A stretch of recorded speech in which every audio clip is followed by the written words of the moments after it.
अच्छा, अभी भी एक पॉइंट ऑफ कंसर्न है क्योंकि कर्ज़ों का जो हुजम बताया जा रहा है साजिद साहब, 76,000 बढ़ गए हैं। अब ये बताएं 76,000 बिलियन जो आपके कर्जे बढ़ गए हैं, डू यू थिंक वो सब ये जो पिछले साल हमने इकदामात किए हैं और हमारे वज़ीर ख़जाना ने कुछ ये भी कहा कि बड़ी स्ट्रक्चरल रिफॉर्म्स हमने उसके अंदर की हैं, उसके साथ मेल खाती हैं कि हमें आगे जब इनकी अदायगियाँ करनी होंगी so we won't see that एक बैलेंस शिफ्ट एकदम से इम्बैलेंस नहीं हो जाएगा? दूसरा ये भी बताइएगा, इन्फ्लेशन एक बहुत बड़ी कामयाबी हुकूमत अपनी दावा कर रही है, ये कैसे मुमकिन हुआ और इसको हम क्या सस्टेन कर सकते हैं आने वाले दिनों में? क्योंकि अम्मार अभी इसके ऊपर कंसर्न जाहिर कर रहे थे। जी अलीना, बहुत शुक्रिया। क्विकली 2-3 पॉइंट्स जो आपने बड़े इंटरेस्टिंगली सवाल रखे। एक तो मुझे लगा इकोनॉमिक सर्वे में वो सब कुछ था जो एक IMF प्रोग्राम के तहत एक इकोनॉमी में होना चाहिए। स्टेबलाइजेशन आपका टारगेट था, आपने वो अचीव करनी थी। रेवेन्यू आपका सबसे बड़ा फोकस था पिछले साल के बजट का, वो आपने अचीव करना था। ज़ाहिर है उसमें ग्रोथ होनी थी। इकोनॉमिक ग्रोथ रेट को आपने स्लो डाउन करना था। स्टेबलाइजेशन के लिए डिफरेंट मैकेनिज्म्स के जरिए वो उसमें नज़र आ रहा था। तो मुझे लगता है इकोनॉमिक सर्वे टिपिकली वही इकोनॉमिक सर्वे था जो एक्चुअली के एक्सपेक्टेड था। नंबर 1, 2023-24 से ये इसलिए बेहतर था, शायद मैंने आप ही के प्रोग्राम में कहा था कि इस साल हम बहुत अच्छा किया है क्योंकि हमने पिछले साल बहुत बदतर किया था।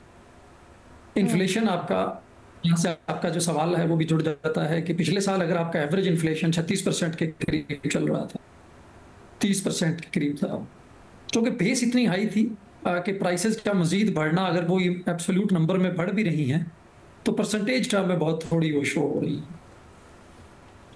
इसकी वजह से हमारा जो इन्फ्लेशन है डाउन हुआ है। तो मुझे लगता है इसमें को बहुत बड़ा रोल 3 फैक्टर हैं जो इन्फ्लेशन को एक्सप्लेन कर रहे हैं। एक तो ये कि आपकी बेस बहुत हाई थी, बहुत हाई बेस पे था। दूसरा, आपका रुपया जो है वो स्टेबल रहा और आपकी फूड मार्केट क्रैश कर गई।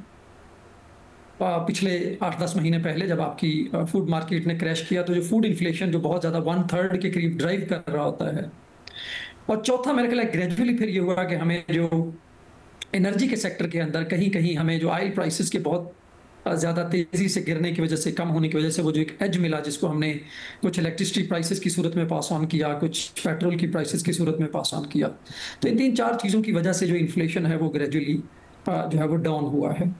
बट मुझे लगता है ये फाउंडेशन जो है वो सस्टेनेबल है। मैं इससे पहले कहीं बात कर रहा था कि 3 की क्वेश्चंस बंदा अगर खुद से पूछ ले कि नंबर 1 कि क्या 23-24 से हमने बेहतर किया है? जी हमने बिल्कुल बेहतर किया है। मैक्रो इंडिकेटर्स बहुत बेहतर हुए। क्या उनकी फाउंडेशंस जो है वो सस्टेनेबल हैं? मेरे नज़दीक मोर और लेस चंद वेरिएबल्स को छोड़ के फाउंडेशंस अनसस्टेनेबल हैं, अब वो सस्टेनेबल नहीं होंगी। क्या उसका फ़ायदा आम आदमी को पहुंचा? नहीं पहुंच पाया, क्योंकि जो फाउंडेशंस ड्राइव कर रही हैं वो अनसस्टेनेबल हैं, जिसकी वजह से आप आम आदमी को फ़ायदा उसका नहीं पहुंचा पा रहे हो। अगले साल मुझे लगता है डिफ़िकल्ट साल होगा, क्योंकि पिछले साल की जो आपको हाई बेस अवेलेबल थी वो नहीं होगी अगले साल अवेलेबल आपको बहुत सारी। एक्सचेंज रेट को आप मेंटेन कर पाए। ठीक है साजिद साहब, बड़े अच्छे तरीके से आप इसको समझा रहे हैं। मजीद भी इससे सवालात जन्म लेते हैं और खासकर ये जो ग्रोथ है इसको सस्टेनेबल तरीके से किस तरह से मेंटेन किया जाए। ब्रेक पे जाने से पहले साजिद साहब अपनी बात कंप्लीट कर रहे थे और हमें बता रहे थे कि क्या क्या मसले हैं इस वक्त जो हाईलाइट हुए हैं उनके मुताबिक इस इकोनॉमिक सर्वे में, जिसको हमें ख़ास तौर पर मद्देनज़र रखना चाहिए। जी साजिद साहब। हाँ जी Alina, thank you. I think एक और जो आपके सवाल का एक हिस्सा था कि क्या जो कर्ज है सस्टेनेबल रहेगा या नहीं रहेगा। तो मुझे लगता है अगले 2 से 3 साल जब तक हम IMF प्रोग्राम में हैं, जो कर्ज है उसकी जो रीपेमेंट्स हैं वो कम रहेगी। इस साल भी अगर आप देखें तो लास्ट ईयर की निस्बत कम है, कुछ रोल ओवर्स हैं, बाकी चीज़ें हैं। तो उस हवाले से मुझे लगता है कि हमारा कुछ जो है वो कर्जे का जो बोझ है वो ग्रेजुअली अगले 2 से 3 साल सस्टेनेबल होगा, मेंटेनेबल होगा, जो हम पेमेंट्स कर रहे हैं उसके कॉन्टेक्स्ट में। बट ओवरऑल जो कर्जा है इसके लिए बहुत सारी बात हो रही है कि इसका क्या सोल्यूशन है। बहुत सारे ख्याल है कि यार बस IMF को छोड़ दे मसला हल हो जाएगा। ऐसा नहीं है, क्योंकि ये मसला IMF का पैदा करदा नहीं है, ये हमारा पैदा करदा है। जब हर साल आप 6 से 7% का जो फिस्कल डेफिसिट रन करेंगे, टैक्स रेवेन्यूज आप कलेक्ट नहीं कर पाएंगे, एक्सपेंडिचर आपका बढ़ता चला जाएगा, तो वो ज़ाहिर है कहीं ना कहीं से कर्ज लेके पूरा होगा। NFC है जो सूबों को कोई इंसेंटिव नहीं है कि वो टैक्स कलेक्ट करे, वो आपके हिस्सेदार नहीं है टैक्स कलेक्शन कंडीशंस के अंदर जब तक वो नहीं होगा तो आपको कर्ज पे जो है वो दारोमदार जो है वो रखना पड़ेगा आगे चलते हुए। बट अगले 2 से 3 साल शायद वो जो बोझ होता है, जो बर्डन या उसका जो शेयर है टोटल आपके बजट आउटले में, वो ग्रेजुअली शायद मेंटेनेबल होगा। अच्छा। क्योंकि बहुत सारे रोल ओवर्स जो है वो हमें मिल रहे हैं। अच्छा, मसला ये है कि हम ग्रोथ से जब हर चीज़ को कंपेयर करते हैं, उसके साथ रखते हैं, तो अम्मार हम हमेशा कहीं ना कहीं इस्तेहकाम या जिसको हम कहते हैं सस्टेनेबिलिटी, वो हम ग्रोथ की तरफ आ तो जाते हैं, हम इस्तेहकाम भी हासिल कर लेते हैं, लेकिन फिर हम उसको मेंटेन नहीं कर पाते, वो सस्टेनेबल नहीं होता। आप क्या समझते हैं अब ये जो नंबर्स हैं इनको मद्देनज़र रखते हुए वो क्या की चेंजेस हों जिसको हम आगे जो हमारा टारगेट है सस्टेनेबली अचीव कर सकें? देखें, सस्टेनेबल क्यों नहीं होता? सस्टेनेबल इसलिए नहीं होता क्योंकि जो भी हमारी ग्रोथ होती है वो इंपोर्ट्स के ऊपर बेस्ड होती है, और इंपोर्ट के लिए आपको डॉलर चाहिए होते हैं। तो जब तक डॉलर आते रहते हैं वो ग्रोथ चलती रहती है। जिस दिन डॉलर आना बंद होते हैं वो ग्रोथ रुक जाती है। और तकरीबन समझे 20 साल से जो है ये सिलसिला चल रहा है, शायद उससे पहले से भी चल रहा हो। तो बात सारी है कि आगे हम क्या करें। ये नंबर हमें कुछ भी नहीं बताते। ये नंबर हमें कहते हैं कि इस दफ़ा डॉलर आपके पास नहीं है, आपने ग्रोथ नहीं की।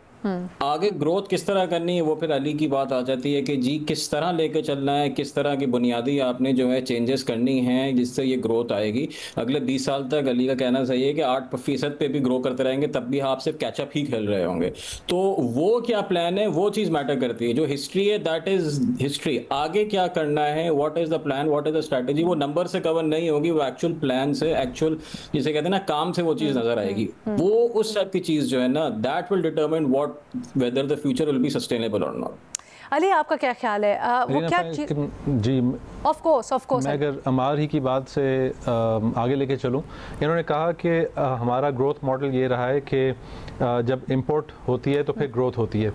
उसकी बुनियादी वजूहात समझना ज़रूरी है कि हमारे मुल्क में हम जब कुछ स्टेबिलिटी होती है तो हम डॉलर को टिपिकली अंडर प्राइस रखते हैं, जिसकी वजह से हमारे जो इंडस्ट्रियल बिजनेसेस हैं वो ज़्यादातर इंपोर्ट सब्स्टिट्यूशन मॉडल के ऊपर चल रहे हैं कि बाहर से आपने एक चीज़ की इंपोर्ट बंद की, उसको यहाँ पे रॉ मटेरियल मंगवा के उसको असेंबल किया और फिर यहाँ बेचा। ये कई इंडस्ट्रीज़ के अंदर है, जो मोबाइल फ़ोन, ऑटो सेक्टर ले लें आप, even for that matter fertiliser में, पेंट्स में, मुख्तलिफ चीज़ें ऐसी हैं जहाँ हम लोग रॉ मटेरियल्स मंगवाते हैं फार्मास्यूटिकल, और फाइनल गुड को यहाँ असेंबल कर रहे होते हैं, यहाँ फाइनल वैल्यू ऐड कर रहे होते हैं। ये इंपोर्ट सब्स्टिट्यूशन मॉडल रिक्वायर करता है कि आप डॉलर को सस्ता रखें, लेकिन क्योंकि ये अनसस्टेनेबल मॉडल है, हर 4-5 साल बाद आपको देखने को मिलता है कि एक साल के अंदर डॉलर मल्टीपल्स में ग्रो करता है और फिर हमारी मार्केट, हमारी इकोनॉमी पूरी क्रैश की हुई होती है। सो जो अमार की बात जहाँ थी ना कि आपने अगर इंपोर्ट्स, आपकी ग्रोथ तब होती है जब इंपोर्ट्स आती हैं, उसको ठीक करने के लिए ये बहुत ज़रूरी है कि हम अपनी इंडस्ट्रीज़ को डिफरेंट डायरेक्शन दें, हम डिफरेंट किस्म की फैक्ट्रीज़ लगाएं, हम डिफरेंट कमर्शियल मॉडल्स अपनाएं जिससे हम एक्सपोर्ट ओरिएंटेड हों, ताकि हम विदाउट इंपोर्ट्स भी ग्रो कर सकें, विदाउट एक्सपैंडिंग इंपोर्ट्स भी ग्रो कर सकें। अब मसला ये है कि हम लोग जो हम अभी बात करें अकाउंटिंग स्टेबिलिटी की, जो फाइनेंस मिनिस्टर के हद तक जो आपको इकोनॉमिक रिफॉर्म्स चाहिए वो फाइनेंस मिनिस्टर के पे ग्रेड से ऊपर के हैं। उनका अपना कोई पॉलिटिकल कैपिटल नहीं है, ना कि पिछले फाइनेंस मिनिस्टर्स का पॉलिटिकल कैपिटल रहा है। It is at the prime minister level and at the level of institutions, जो जब तक ये डिसाइड नहीं करेंगे कि मेजर हम अपनी फैक्ट्रीज़ को चेंज करेंगे, मेजर हम स्ट्रक्चरल रिफॉर्म्स करेंगे, तब तक ये हम यही 2-3% के अंदर खेलते रहेंगे।